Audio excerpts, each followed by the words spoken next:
డబ్బు, అనారోగ్యం, ఉద్యోగం, వ్యాపారం అప్పులతో బాధపడుతున్నారా? వెంటనే జేకేఆర్ గురువు గారికి కాల్ చేసి అపాయింట్మెంట్ తీసుకోండి. నమస్తే రమగారు. నమస్తే జయ. రమగారు, సత్సంగాలు వింటూ ఉంటాం, వెళ్తూ ఉంటాం. ఎలాంటి వాటి వల్ల మనకి ప్రయోజనం ఉంటుంది?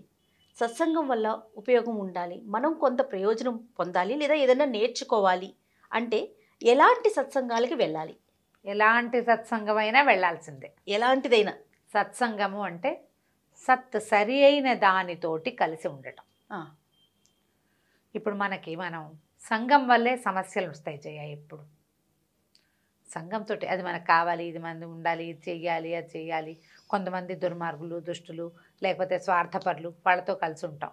మన జీవితంలో ఇది మంది మంది మనది మనది అనే భావన, నాది నాది నాది, నాకే కావాలి, నేనే చెయ్యాలి, నేనే ముందుండాలి, నేనే గెలవాలి.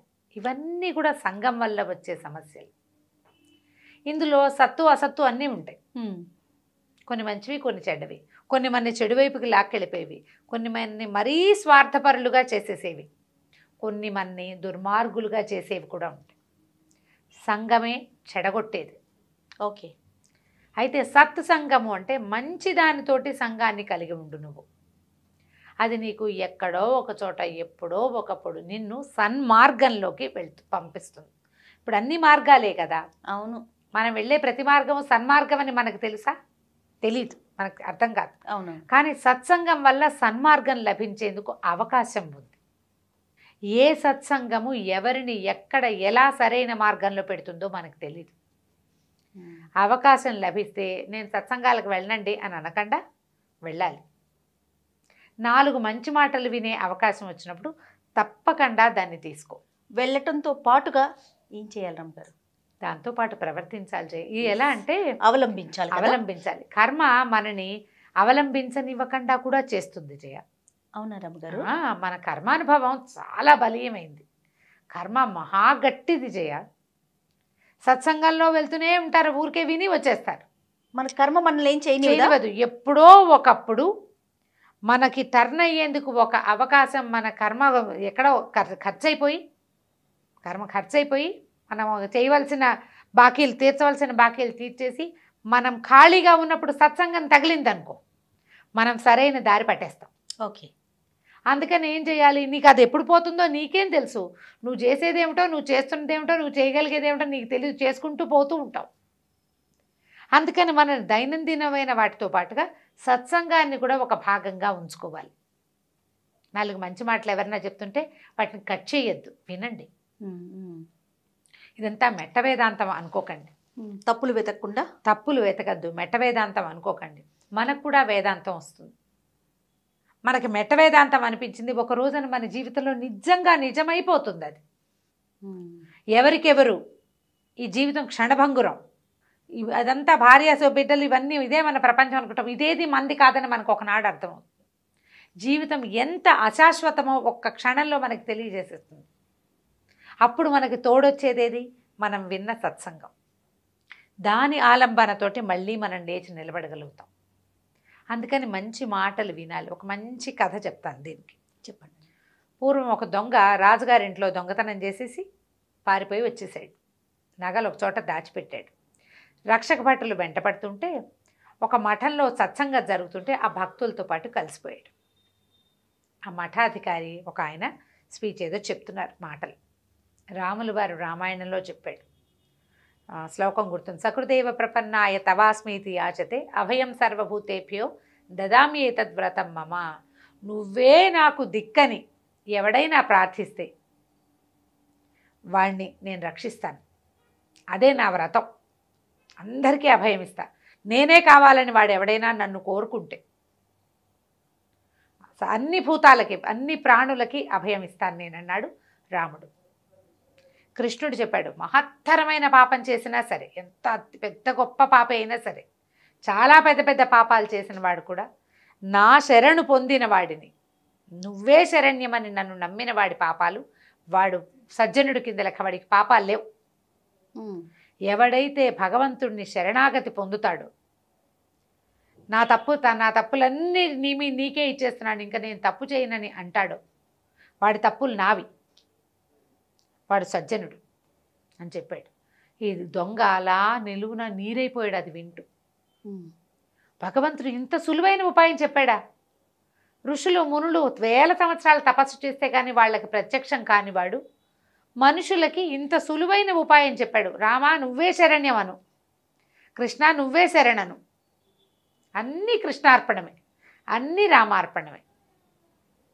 ఏది చెయ్యి రామార్పణం కృష్ణార్పణం.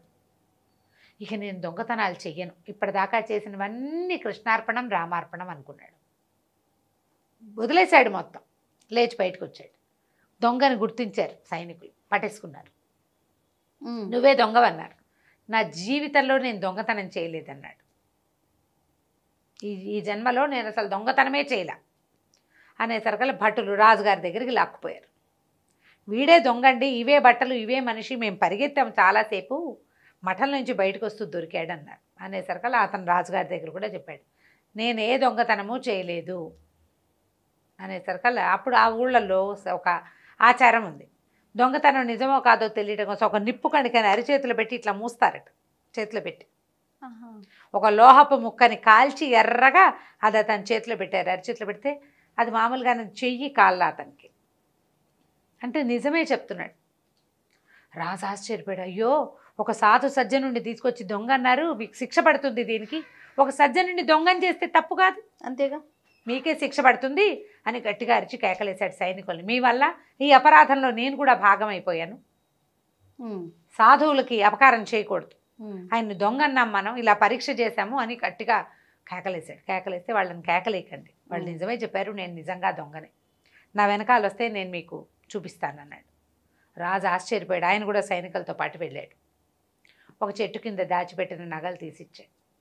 అయితే రాజు అడిగాడు, నువ్వు నేను దొంగతనం చేయలేదన్నావు, నీ అరిచేయి కూడా కాలేదు, నువ్వు నిజమే చెప్తున్నావని తెలిసింది, మరి నగలు బయటపడ్డాయి ఎలా అంటే, నేను మఠాధికారి చెప్పాడు, మనం చేసినవన్నీ కూడా భగవంతుడికి అర్పించేస్తే అవి మనం చేసినట్టు కాదు. నేనన్నీ రాముడికి కృష్ణుడికి అప్పచెప్పేశా, నేను వాళ్ళ వాడిని అయిపోయాను. ఇక జీవితంలో నేను కృష్ణుడికి సంబంధించిన వాడిని కాబట్టి దొంగతనం చేయను, నేను భగవద్భక్తుడిని, భగవంతుడి సొంతమైపోయాను నేను. ఇక నేను ఎప్పుడూ ఏమీ చేయను, ఏ తప్పు చేయను, నా తప్పులు చేయనని చెప్పి నా తప్పుల్ని ఆయన మీద పడేశాను కాబట్టి నా చేయి కాలేదు అన్నాడు. సత్సంగం అలా ఉపయోగపడుతుంది. బా సూపర్. మంచి మాటలు వినండి. ఏ మంచి మాటలు విన్నా అవి మీకు ఎప్పుడో అప్పుడు ఎక్కడో ఒక చోట ఉపయోగపడతాయి. విమర్శించద్దు. నాకు మీకు అది ఉపయోగపడి ఉండకపోవచ్చు. ఇప్పుడు చూడు ఎట్లా అంటే, ఒక తెల్లటి డ్రెస్సు వస్త్రం నీకు నచ్చల, అబ్బో ఇంత తెల్లగా ఉంటే ఎవరు వేసుకుంటారు అనిపించింది. ఓ 100 మంది చూస్తారు, అందులో 50 మందికి నచ్చుతుంది, 50 మందికి నచ్చదు. ఎవరో ఒకళ్ళు దాన్ని తీసుకెళ్తారు, అలాంటివి 10 తగిలిస్తారు. నచ్చిన 50 మందిలో 10 మంది వాటిని కొనేసుకుంటారు, పట్టుకెళ్ళిపోతారు. 50 మందికి నచ్చలేదు. నీకు నచ్చనంత మాత్రాన అది ఉపయోగపడంది ఎప్పటికీ కాదు. అది నీకు కూడా దాని ఉపయోగం ఉండే రోజు ఎప్పుడో వస్తుంది. మంచి ఎర్రటి ఎండ, అయ్యో ఈ బ్లాక్ డ్రెస్ వేసుకున్నా వైట్ డ్రెస్ కొనుక్కుంటే బాగుండేది అనిపిస్తుంది నీకు. ఇది నేను క్యాజువల్గా చెప్తున్నాను. అదేలేండి. ఏ వాక్యమైనా, ఏ మంచి వాక్యమైనా కూడా ఎప్పుడో ఒకప్పుడు జీవితంలో మనకి ఉపయోగపడుతుంది. అందుకని మంచి మాటలు వినే అవకాశం వస్తే దాన్ని తృణీకరించద్దు, తీసుకోండి. బ్రెయిన్లో ఉంటాయి, అర్థమైనంత ఉంటుంది. అవసరం వచ్చినప్పుడు ఆ 4 వాక్యాలు మీకు యూజ్ అవుతాయి. మంచి వాళ్ళతో స్నేహం, మంచి వాళ్ళతో పరిచయం ఎప్పుడు కూడా యూజ్ అవుతుంది. ముఖ పరిచయం కూడా ఒక్కొక్కసారి మనని విపత్కర పరిస్థితుల్లో బయటేస్తుంది. అవును రమ్మగారు కదా. చాలా కాలం క్రితం, ఒక 30-32 ఏళ్ల క్రితం న్యూస్ పేపర్లో వచ్చింది ఇది. ఒక విషయం చెప్తాను. తిరుమల కొండ ఎక్కుతున్నారు కొంతమంది, కొన్ని జంటలు ఎక్కుతున్నాయి. ఒక జంట తాలూకు ఒక 8-9 సంవత్సరాల పిల్ల వెనకాల వస్తున్న వాళ్ళల్లో ఒక తాతతోటి కాసేపు మాట్లాడింది. మామూలుగా మనం కొండ ఎక్కుతుంటే మాట్లాడుతూ ఉంటాం కదా. కొండ మీదకి వెళ్ళాక ఆ పిల్ల తప్పిపోయింది. అయితే ఈ వెళ్ళేటప్పుడు వాళ్ళు మాట్లాడుకున్నారు, వాళ్ళు ఒక క్యాజువల్ మాట మాట్లాడుకుని ఎక్కడ దిగుతున్నారు ఏమిటి అంటే, వాళ్ళు ఏటీసీ అప్పుడు ఆల్వార్ ట్యాంక్ కాటేజెస్ ఏవో ఉన్నాయి. అప్పటికి ఆల్వార్ ట్యాంక్ కాటేజెస్ చాలా పురాతనమైన కాలం, నేను 32 ఏళ్ల క్రితం సంగతి చెప్తున్నాను చూడు. మా వాళ్ళు ఎవరో అక్కడ ఉన్నారని చెప్పారు. అయితే 2 రోజుల తర్వాత వాళ్ళు అప్పట్లో కొండ మీద 2 రోజులు 3 రోజులు అవునవును. ఉండేవాళ్ళం కదా. 2 రోజుల తర్వాత వాళ్ళు శిలాతోరణం చూడడానికి వెళ్ళారు. పిల్ల మిస్ అయిపోయింది, ఆ 7-8 సంవత్సరాల పిల్ల. ఈ వెనకాల గ్రూపులో వస్తున్న తాత ఆ పిల్లని గుర్తుపట్టాడు. వాళ్ళు నడిచేటప్పుడు ఎంతసేపు కలిసి ఉంటారు, చిన్నపిల్ల కదా, చెంగు చెంగుమని ఎగురుకుంటూ పోయింది. ఆ పిల్ల జడ, దాని ముఖము, బొట్టు ఆయన జ్ఞాపకం ఉన్నాయి. ఆ పిల్ల ఒక్కతే దొరికింది ఆయనకి. ఇప్పుడు వెంటనే ఆయన మాట్లాడిచ్చాడు. ఎవరు ఏం మాట్లాడిచ్చాక, ఎప్పుడు నిన్న నువ్వు వచ్చావు కదా అని అడిగాడు. ఆ తాతతోటి మంచినీళ్ళు ఇచ్చిందిట ఆ పాప. అంతకంటే పెద్ద మాటలు ఏం లేవు, ఊరికే వాళ్ళు. కానీ వాళ్ళు మాట్లాడుకున్నది ఆల్వాటానికి కాటేజెస్ వాటి సంగతి మాత్రం గుర్తుంది. ఆయన వాళ్ళ ఫ్యామిలీని పక్కన కూర్చోబెట్టి ఈ పిల్లని తీసుకుని దాదాపుగా ఆ పిల్ల తల్లిదండ్రుల నుంచి తప్పిపోయిన 8-10 గంటల తర్వాత తీసుకెళ్ళి అక్కడ అప్పచెప్పాడు. ఆల్వాటానికి కాటేజెస్ దగ్గర తిరిగి అక్కడున్న సెక్యూరిటీ గార్డులతో చెప్పి నిన్న మొన్న నడిచొచ్చారు, ఇక్కడెక్కడ ఉంటే వాళ్ళు ఎక్కడెక్కడో వెతుకున్నారు, వాళ్ళు అక్కడ లేరు. వాళ్ళు అట్ట పెట్టుకుని తీసుకెళ్ళి అప్పచెప్పారు. ఒక 2 మంచి వాక్యాలు, మంచినీళ్ళు కావాలా అని అడగటం ఎంత ఉపయోగపడింది.